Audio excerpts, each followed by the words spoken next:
"This is not my son," Esther exclaimed, clutching the newborn baby just delivered by the nurses. Her words resounded in the room, casting a veil of dismay over everyone present. Subscribe to the channel and activate the bell so you don't miss the developments of this incredible story. Esther and David were a young couple who had been dreaming of becoming parents for years. Finally, after many difficulties, the dream had come true.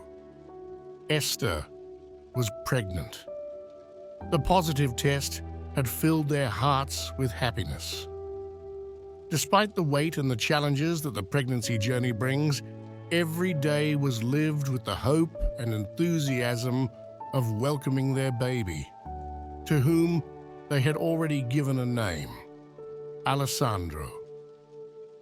During the 9 months, Esther and Davide had carefully prepared everything. The room, the clothes, the toys, every little detail seemed perfect. Little Alessandro was not yet born, but he already filled every corner of their lives. Every ultrasound was a moment of joy, and every movement of the baby in Esther's womb was a celebration of the love that united them. The weeks turned into months, and the wait became more and more unnerving. But the long-awaited evening finally arrived. It was a quiet autumn evening when Esther, while preparing for bed, suddenly stopped. The amniotic fluid had broken. Little Alessandro was about to be born. Davide, although taken by surprise, remained calm and helped his wife get ready to go to the hospital. The trip to the hospital was short, but full of emotion and tension. The silence of the night was broken only by the frantic beating of their hearts, waiting for the long-awaited moment. Once at the hospital, Esther was immediately welcomed by the nurses and taken to a room where she would await the moment of delivery. While everything seemed to be going as planned, a nurse entered accompanied by a young woman, Sophia, who was also in labor. Sophia, visibly agitated and alone, had no one beside her in that important moment. Esther and Davide, sensitive to her condition, tried to comfort her. They began to talk to her, sharing their own experience and trying to convey a bit of serenity. The hours passed, and the night became deeper and deeper. The atmosphere in the hospital was full of expectation.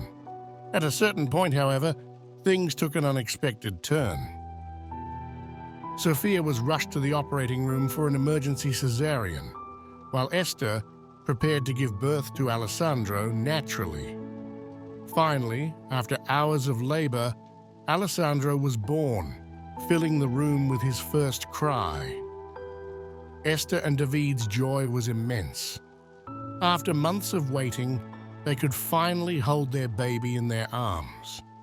However, the happiness lasted only a moment. Alessandro immediately had breathing problems and was rushed to the neonatal intensive care unit. Esther and David, still in shock, tried to understand what was happening.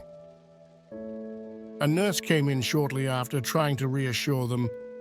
"Little Alessandro is under observation. You will be able to see him soon." However, the anxiety did not abandon Esther, who felt an emptiness inside her. In the morning, as soon as she woke up, her first request was to see Alessandro. A nurse entered the room carrying a newborn. Esther looked at the child carefully, but something immediately didn't add up. "This is not my son," she said, in a firm voice but cracked with emotion. Davide and the nurse were astonished, trying to calm her, suggesting that she might be confused because of the birth and the drugs administered for the pain. But Esther was adamant. That child was not Alessandro. I want to see my son.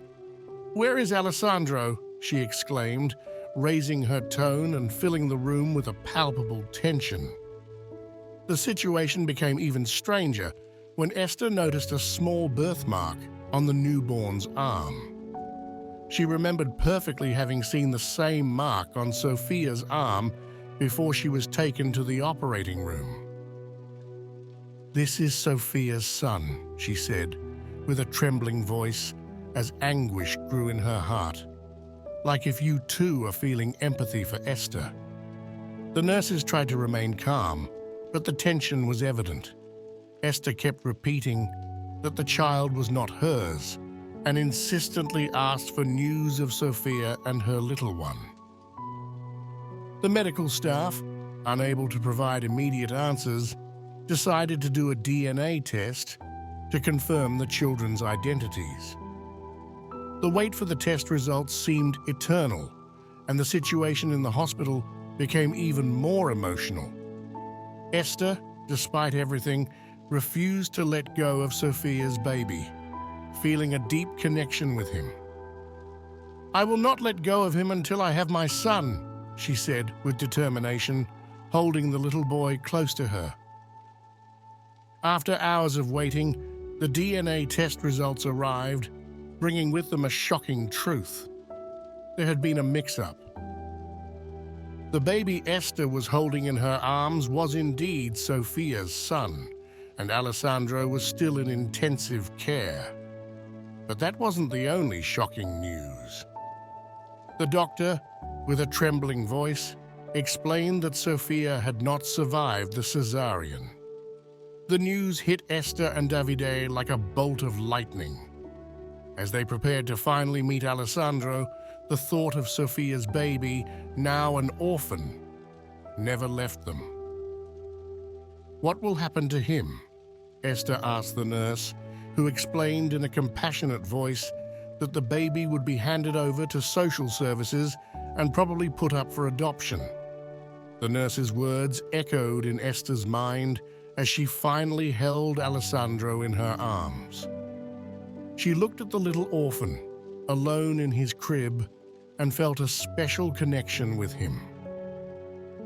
In the days that followed, Esther and Davide spent every moment they could with Alessandro, but the thought of Sophia's baby never left them. Finally, after much thought, they made a decision that would change their lives forever. They decided to adopt Sophia's son too. They gave the little boy a name, Elijah. Comment below. What would you have done in Esther's place?